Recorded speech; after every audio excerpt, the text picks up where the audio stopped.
algebra, people. We're going to do factoring polynomials today, which is lesson 3 in unit 7. This is super duper important. We have actually kind of already learned how to do this in a previous lesson without actually calling it factoring. But we're going to be getting into way more complicated versions of factoring. So this is the base for everything that we need to know. So make sure you pay close attention to this lesson. And if you have any questions, make sure you reach out to me. So factoring expressions is one of the gateway skills that's necessary for a lot of what we do in algebra for the rest of the course. The word factor has two meanings, and both, of course, are important. So factor as a verb means to rewrite an algebraic expression as an equivalent product. Factor as a noun is an algebraic expression that's one part of a larger factored expression, right? So back in like 5th and 6th grade, you learn about what factors are, right? You know, factors of 6 are 2 and 3, numbers you can take out of 6, so to speak. When we're actually factoring, what we're doing is we're writing an equivalent product of an algebraic expression. So the way that we actually learned this previously was, as I had called it, reverse distributing. In order to get back into this, what we're going to do is we're going to refresh our memories by looking at GCF, okay? The greatest common factor, but when we're dealing with algebraic expressions, the greatest common factor can be a little tricky. So we're going to start off looking at this expression, 6x squared plus 15x. So to begin, what we want to do here is we're writing them as completely factored expressions. So that means we're going to write them as products, extended products here, and then we're going to figure out what the greatest common factor is. So 6x squared as an extended product, that would be 6 times x, and 15x would be 15 times x, right? Excuse me, my goodness.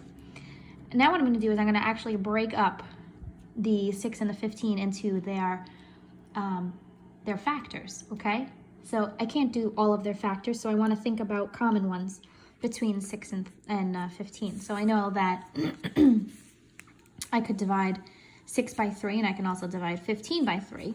So this would be, instead of 6, I could do 3 times 2 times x.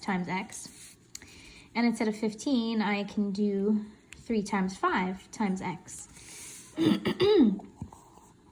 So in doing this, I can visually see what the greatest common factor is.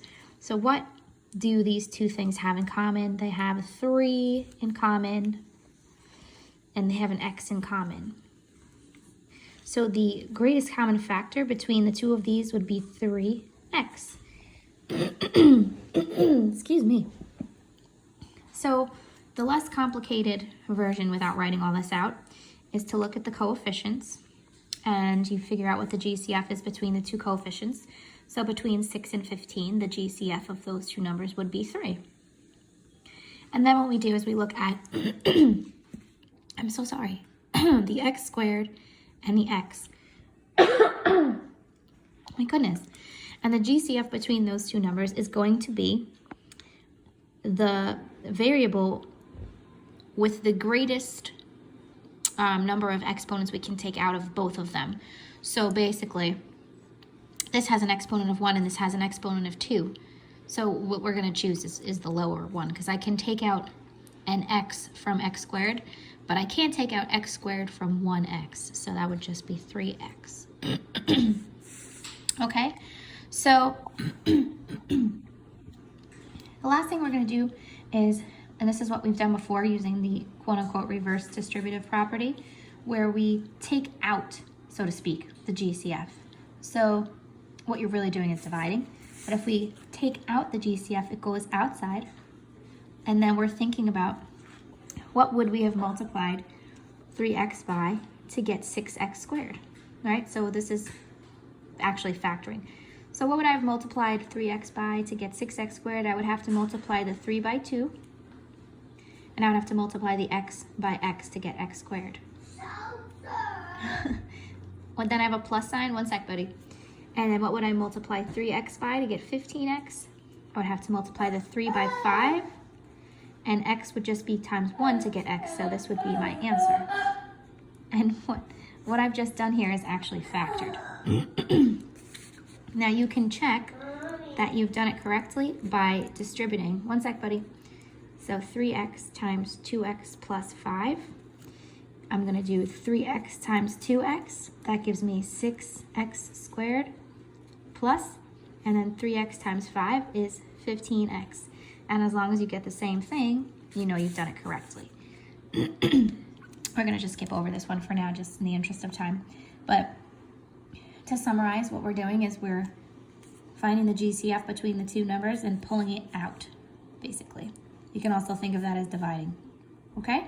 So let's move on to exercise 2. It's important that we're fluent reversing the distributive property in order to factor out a common factor. Most often, it's the greatest common factor. So we're just going to practice in these exercises just identifying the greatest common factors, and that's it. Okay? If you need to write them out as extended products like I did up here to help you, then you can go ahead and do that, okay? But instead of doing that, I'm going to show you the way that I do it, okay? So, like I said before, I do it one step at a time, so I do the coefficients first. I've got 12 and 18, and I need to figure out what the GCF is between the two of those numbers, right? So you got to think to yourself,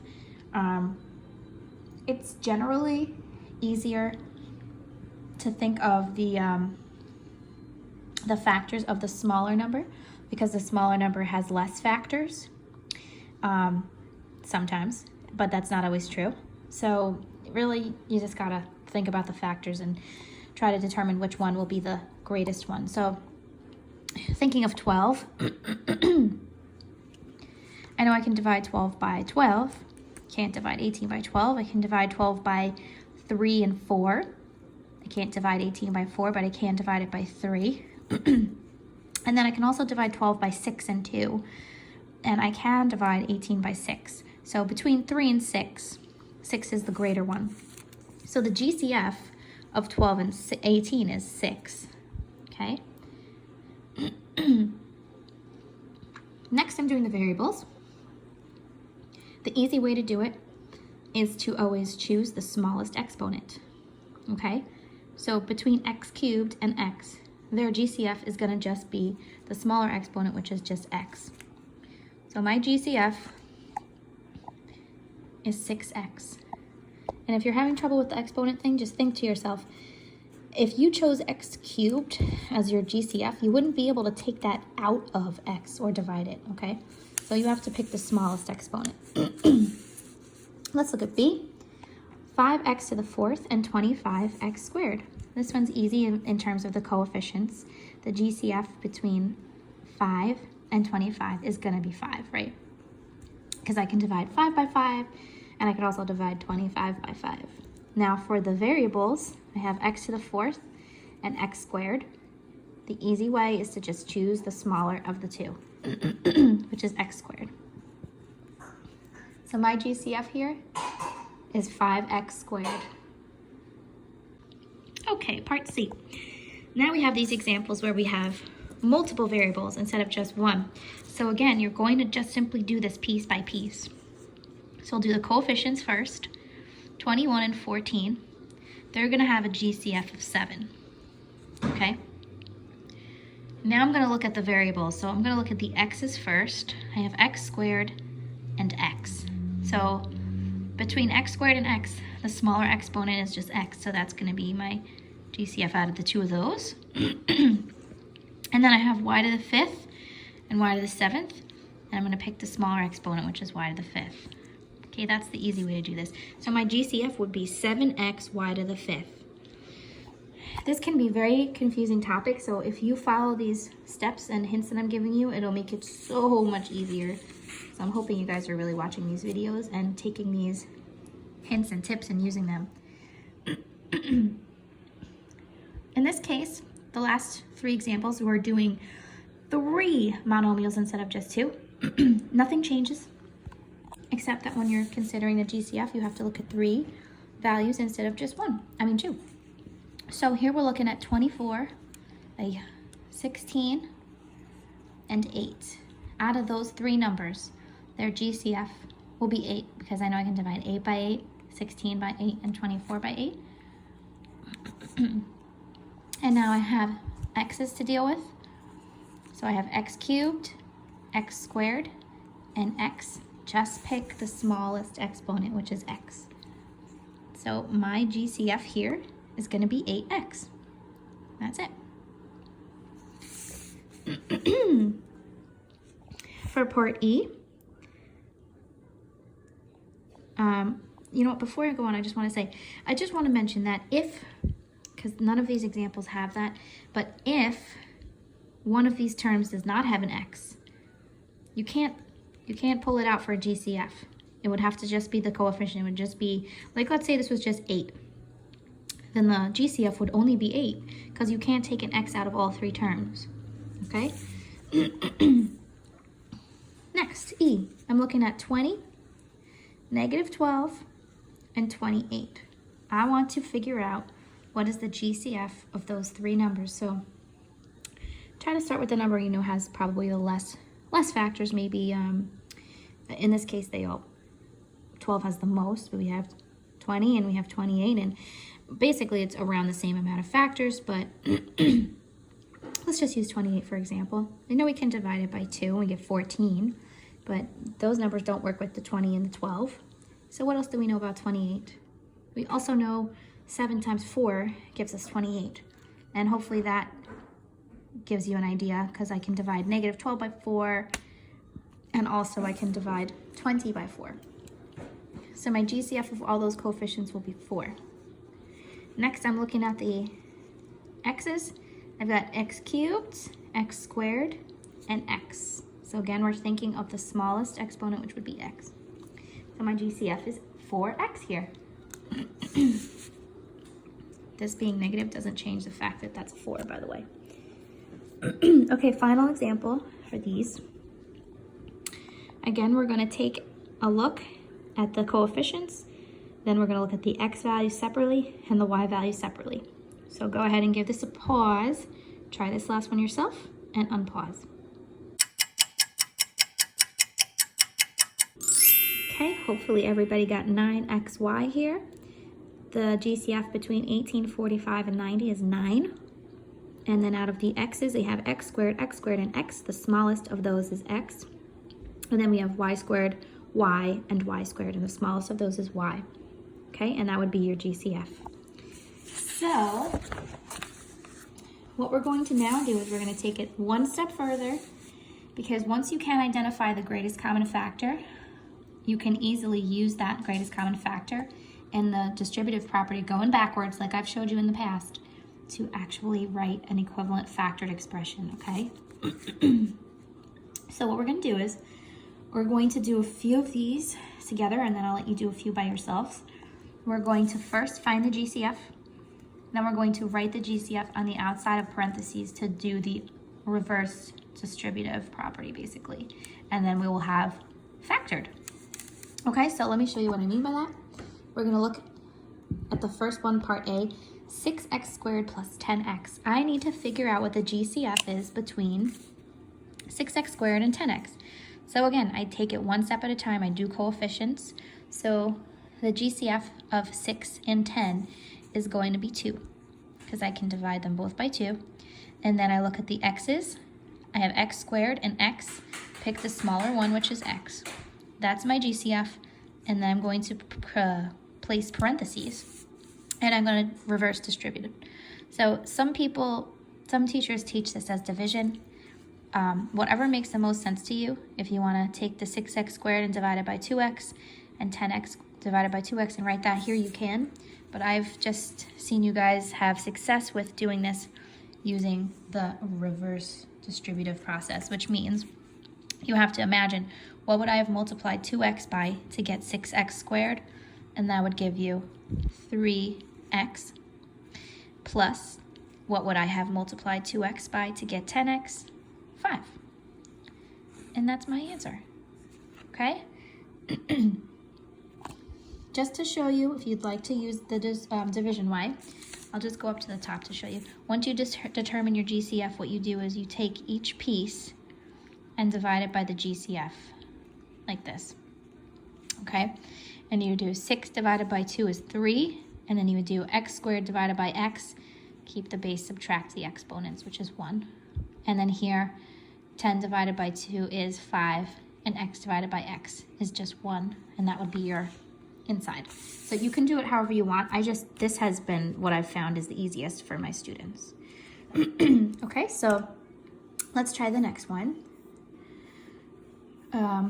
Sorry, I lost my place here. 3x minus 24. We're gonna figure out the GCF here. I only have coefficients in both. So this is a perfect example of what I was talking about before. If you don't have an x in both terms, you can't take out an x. So the GCF here is gonna be 3. Yes, baby. Mama said she's gonna come today. She said yesterday she's gonna come today again. Okay, cool. So the GCF is 3. I can't take out an x because there's no x here. So my GCF is just 3, that's it. Okay? So to get 3x from 3 here, I would have multiplied by x, and then I need my subtraction sign. And to get 24, I would have multiplied 3 by 8. And that's how I factor. And remember that you can check by distributing and making sure that you get the same answer. All right, let's do C. Actually, you know what I'll do? I'll leave one in each row for you guys to try. Or maybe more than that. Let's see, which one shall I try? Let's do D together. So this is another good example where you don't have all of the variables. I've got 4, 8, and 24. The GCF of those is gonna be 4. That one's pretty simple, right?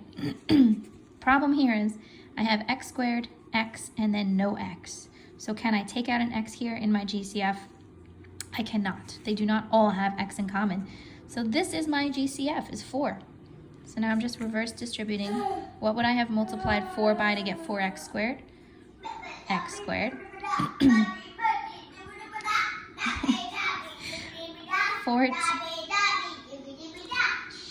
my dear. What would I multiply 4 by to get 8x would be 2x. And then finally,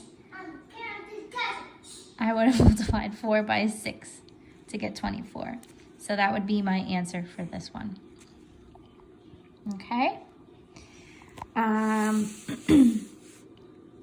Okay, let's look at F. I'm going to leave some blank for you guys to do.